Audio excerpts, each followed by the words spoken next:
हे प्रभु, अब अयोध्या में चलकर राजकाज संभालिए। भावनाओं में मत बहो प्यारे भरत, कर्तव्य भावना से कहीं बड़ा है। राम को सत्य से हर किस दिखा सकता नहीं कोई, राज त्रिलोकी का भी मुझको लुभो सकता नहीं।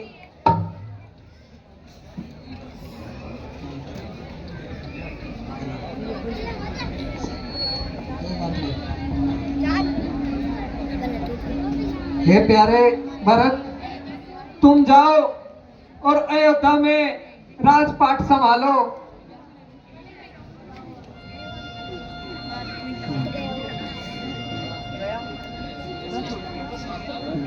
भैया, मैं अकेला नहीं, गुरु वशिष्ठ और माताएं भी साथ आई हैं। वो थोड़ी दूरी पर ही है। गुरुजी प्रणाम। धन्य हो बेटा, धन्य हो।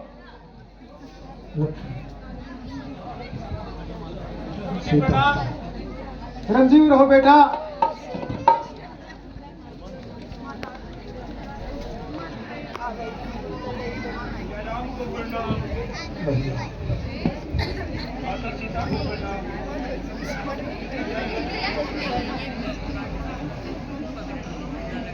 अहो भाग्य, आज माताओं के दर्शन हुए। माता जी प्रणाम। माता जी प्रणाम। हे माता, आप बोल क्यों नहीं रही? बीती हुई बातों को भूलकर अपने पुत्र राम को सहारा दीजिए।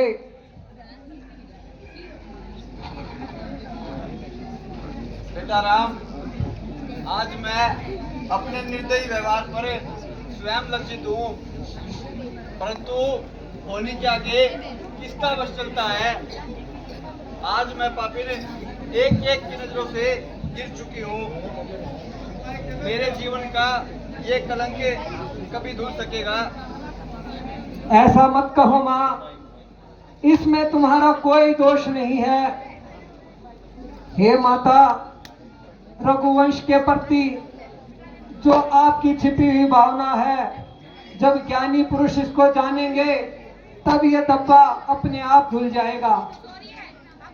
धन्य हो बेटा राम, धन्य हो। आर्य वीरों के इन विचारों का संसार में कहीं भी जोड़ नहीं है।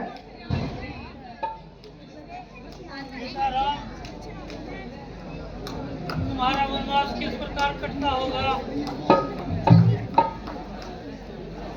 माता जी, हर मनुष्य अपने कर्मों का फल भोगता है।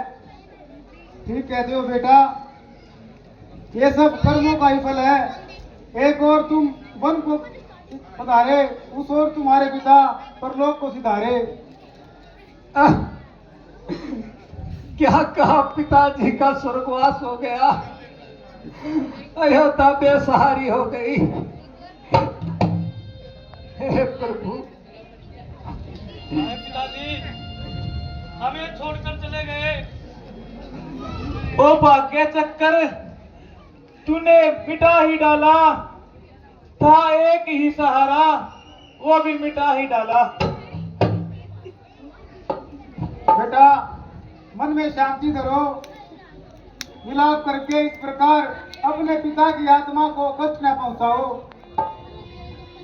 हे गुरुदेव, आपका उपदेश कल्याणकारी है, तो आप सबको लेकर के अयोध्या लौट जाइए।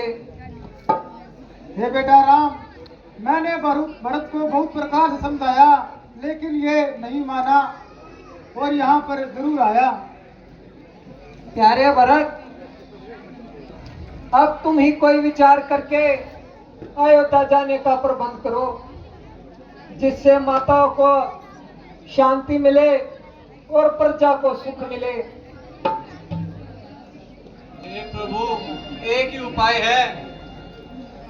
माता से जो अन्याय हुआ है, उसका पश्चाताप उन्हें दिन रात खाए जाता है। वह पाप और संताप उन्हें जो ज्येष्ठ अवध के राजा है, वो चले अवध में राज करे। भरत और शत्रुघ्न दोनों भाई वन में रहने का कार्य करे। जैसे भी हो लौट चले अवध। है इतनी टेर भिखारी की, ठाकुर जी के मंदिर तक ही होती है दौड़ पुजारी की। हे प्यारे भरत, मैं तुम्हारी बात मानता, परंतु धर्म मेरा रास्ता रोकता है। सत्य पर ही मोर ध्वज ने बलिदान बेटे का किया, सत्य पे ही हरिश्चंद्र ने परिवार को भी तज दिया। सत्य पर ही सभी ने प्राणों का सौदा किया, सत्य के कारण हमें वनों को आना पड़ा। सत्य का पालन करें हम, यही सच्चा कर्म है। याद रखो सबसे ऊंचा धर्म है। हे भाई भरत, यह ना समझो राम को तुम बिन यहाँ आनंद है, पर क्या करे राम अपने धर्म का पाबंद है। हे प्यारे भाई, वचन मेरा पिता आज्ञा, फर्ज अपना निभाओ तुम, करो मत देर है भाई, अवध को लौट जाओ तुम। बेटा भरत, निस्वार्थ प्रेम की हद है। एक और तुम्हारी भावना, दूसरी तरफ राम का धर्म है। तुम्हारे पिताजी ने अपने वचनों की पूर्ति के लिए अपने प्राणों की आहुति दे दी। राम नहीं चाहेंगे वो वचन छोड़ दे, इसलिए तुम राम की आज्ञा का पालन करो और अयोध्या को लौट चलो। ठीक है भ्राता श्री, आपके गुरुदेव की अगर यही इच्छा है तो आप मुझे अपने चरण कमल दे दीजिए। मैं इनसे अयोध्या के राज सिंहासन पर सजाऊंगा और स्वयं सन्यासी बनकर जीवन बिताऊंगा। राम के अनुराग में अब भरत सन्यासी बना, वास वन में करूंगा लेकिन सन्यासी बना। धन्य हो बेटा, धन्य हो।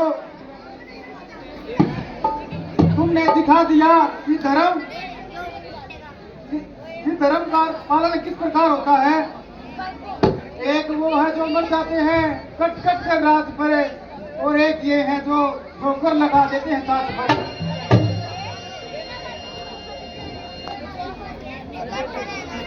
हे भाई भरत, तुम ये कड़ाव ले जाओ। अच्छा प्रभु, अब आज्ञा दीजिए, परंतु एक बात याद रखिए। वो क्या? अगर आपने 14 वर्ष से एक दिन भी अधिक लगाया तो आप अपने इस भरत को जिंदा ना पाएंगे। प्यारे भरत, तुम निसंदेह रहो, हम 14 वर्ष व्यतीत होते ही तुम्हारे पास आ जाएंगे। ठीक है प्रभु, आज्ञा दीजिए।